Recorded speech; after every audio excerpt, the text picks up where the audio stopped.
Assalamualaikum warahmatullahi wabarakatuh. Selamat malam semuanya. Perkenalkan, saya Yulinda Asnita dari CGP Angkatan 11 kelas 23. Pada kesempatan ini, saya akan mempresentasikan koneksi antar materi, kesimpulan, dan refleksi modul 1.1 tentang pemikiran Ki Hajar Dewantara. Refleksi pemikiran Ki Hajar Dewantara yang akan saya bahas, yang pertama, bagaimana pendidikan dan pengajaran yang merupakan usaha persiapan dan persediaan untuk segala kepentingan hidup manusia, baik dalam hidup bermasyarakat maupun hidup dalam berbudaya dalam arti yang seluas-luasnya. Dan di sini bagaimana kebudayaan, mulai mengenali budaya lokal, mengenali budaya antar bangsa yang tidak lepas diterapkan dalam proses pendidikan dapat menciptakan bangsa Indonesia yang memiliki nilai-nilai yang baik namun bisa memahami posisi dan bangsa lain.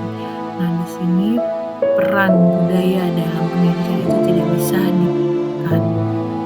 Kemudian Ki Hajar yakin bahwa untuk menciptakan manusia Indonesia yang beradab, maka pendidikan adalah satu kunci utamanya. Kemudian nilai yang kedua yang ingin dibahas adalah bagaimana pendidikan itu menciptakan ruang bagi siswa atau murid tumbuh dengan utuh, memuliakan dirinya dan juga memuliakan orang lain, merdeka secara batin dan mandiri dan merdeka secara lahir. Di sini bagaimana kita memandang seorang siswa baik secara kodrat alam dan kodrat zamannya, bagaimana dia berkembang sesuai dengan zamannya, kita memenuhi kebutuhan dari siswa tersebut. Harapannya, tujuan dari sebuah pendidikan adalah kita menciptakan, menuntun seorang siswa dengan segala kodrat yang dimilikinya, mereka bisa mencapai keselamatan dan kebahagiaan yang setinggi-tingginya bagi dirinya sendiri sebagai manusia dan juga berperan dalam masyarakat. Inspirasi pemikiran Ki Hajar sendiri, refleksinya bagi saya seorang pendidik, bagaimana pendidikan yang berpihak pada anak. Guru sebagai penuntun, di sini bebas dari segala ikatan, suci hati ketika mendekati seorang anak, bukan meminta haknya, melainkan menghamba pada sang anak. Definisi menghamba di sini bagaimana guru sebagai penuntun berorientasi pada kebutuhan anak. Harapannya sosok seorang guru sebagai penuntun mempunyai sikap memberi contoh bagi siswa, ingar sosung tulodo, membangun kebersamaan bersama siswa mencapai tujuan pembelajaran yang disepakati bersama, ing madya mangun karso, dan menjadi pendorong bagi siswa untuk tumbuh dan berkembang dengan maksimal. Tut Wuri Handayani.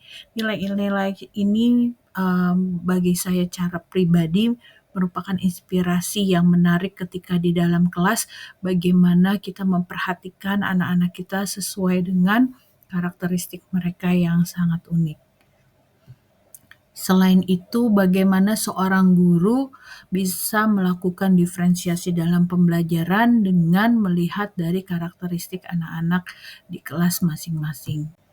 Perubahan paradigma sebagai pendidik sangat menarik pada nilai-nilai bagaimana kita mengenal siswa kita merupakan pribadi yang unik dengan kodratnya yang sudah mereka bawa, bagaimana kita sebagai penuntun mereka menebalkan minat bakat yang sudah ada, kemudian menanamkan nilai-nilai dan membentuk karakter.